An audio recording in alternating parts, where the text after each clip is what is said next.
যে মই প্ৰায় 45 বছৰতকৈ বেছি সাংবাদিকতা কৰিলোঁ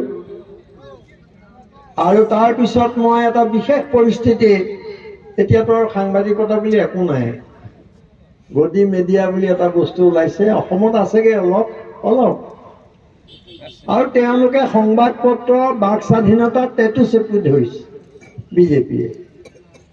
গতিকে মোৰ পৰিচয় সাংবাদিক, ৰাজ্যসভাৰ সাংসদ হয় মই, কিন্তু মোৰ এইটোৱে পৰিচয়, সাদ্দামে যিটো ক'লে সেইটো ক'লে মই ভাল পাওঁ, যে আপোনালোকৰ সমাজত প্ৰতিটো জনগোষ্ঠী অসমখন এখন বাৰেৰহণীয়া ফুলনি বাৰী, এয়া এটা নীলা চাৰ্ট, এয়া এটা বগা চাৰ্ট, হালধীয়া চোলা, এইখনেই অসম, এখন ধুনীয়া অসম, এখন ফুলনি আছিলে অসম, তাক এনেকৈ ধ্বংস কৰি পেলোৱা হৈছে, এনেকৈ ভাগ ভাগ কৰি পেলোৱা হৈছে, সেই কথাটোৰ আমি বিৰোধিতা কৰিছোঁ।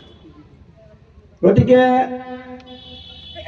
মই এই জনগোষ্ঠীবিলাকৰ, বহু জনগোষ্ঠীৰ মিলনভূমি অসম, হিন্দু, মুছলমান, বঙালী, জৈন, খ্ৰীষ্টিয়ান, চাহ শ্ৰমিক ইত্যাদি নানান, ৰাভা, হাছং, কিন্তু বিজেপিয়ে ভোটৰ কাৰণে, ক্ষমতাত বহিবৰ কাৰণে আকৌ গোটি ইংৰাজী নেৰেটিভ বুলি কয়, এইটো অসমীয়া ঠিক মই ধৰিব পৰা নাই, কি হ'ব নেৰেটিভটো,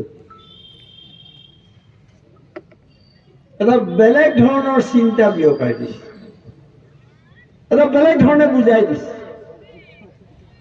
মই দুটামান কথা নিশ্চয় কম, কাৰণ গোটেই অসমখন মই ঘূৰি ফুৰিছোঁ, শদিয়াৰ পৰা ধুবুৰীলৈ মই ঘূৰি আছোঁ। কিহৰ কাৰণে? মোৰ কোনো ৰাজনৈতিক উদ্দেশ্য নাই, আৰু আমাৰ ইয়াত যিবোৰ বহি আছোঁ মানুহ, বা আমি নাগৰিক সমাজৰ মই সভাপতি অসম, আৰু মই ভাৰত জোড়ো অভিযানৰ যোগেন্দ্ৰ যাদৱৰ নেতৃত্ব যিটো গঢ়ি উঠিছে, তাৰ মই এজন মেণ্টৰ। কিন্তু মই ঘোষণা কৰিছোঁ যে ৰাজ্যসভাৰ কথাটো অলপ বেলেগ, কিন্তু কোনো মই নিৰ্বাচনত অংশগ্ৰহণ কৰিবলৈ মিটিং গাই ফুৰা নাই। এইটো ভাল পালে নে বেয়া পালে? কেলে ভাল? কেলে? যে মোৰ কোনো ৰাজনৈতিক স্বাৰ্থ নাই, ক্ষমতাৰ প্ৰতি মোৰ কোনো মোহ নাই। গতিকে মই ওলাই আহিছোঁ, নাগৰিক সমাজৰ মানুহ ওলাই আহিছে।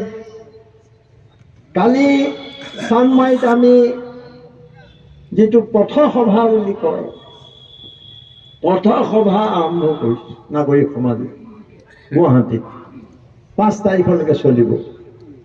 তালৈ আহিছে ডক্টৰ হীৰেণ গোহাঁই। হীৰেণ গোহাঁইৰ বিষয়ে কিবা ক'ব লাগিব নেকি? তেওঁ পৃথিৱীৰ ভিতৰতে ইংৰাজী সাহিত্যৰ এজন পণ্ডিত। আমি অসমীয়া বুলি গৌৰৱ কৰিব লাগিছিল।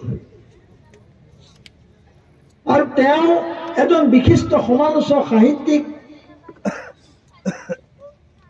কিন্তু তেওঁৰ পৰিচয় সেইটো নহয়, মানে হয়, কিন্তু এইটো প্ৰধান পৰিচয় যে যেতিয়াই সমাজত সংকট আহিছে, সংখ্যালঘুৰ ওপৰত আক্ৰমণ হৈছে, জাতি জনগোষ্ঠীবিলাকক উচ্ছেদ কৰিছে, গণতন্ত্ৰ ধ্বংস হৈছে, সংবিধানৰ ওপৰত আক্ৰমণ হৈছে, তেতিয়াই তেওঁ ৰাজপথলৈ ওলাই আহিছে। যি সময়ত বুদ্ধিজীৱীয়ে সুবিধা লৈছে, প্ৰলোভনত গৈছে, পুৰস্কাৰ পদবী চৰকাৰৰ পৰা ল'বৰ কাৰণে নানান ধৰণে তেওঁলোকে তৈলমৰ্দন কৰিছে, এইবোৰ জানে।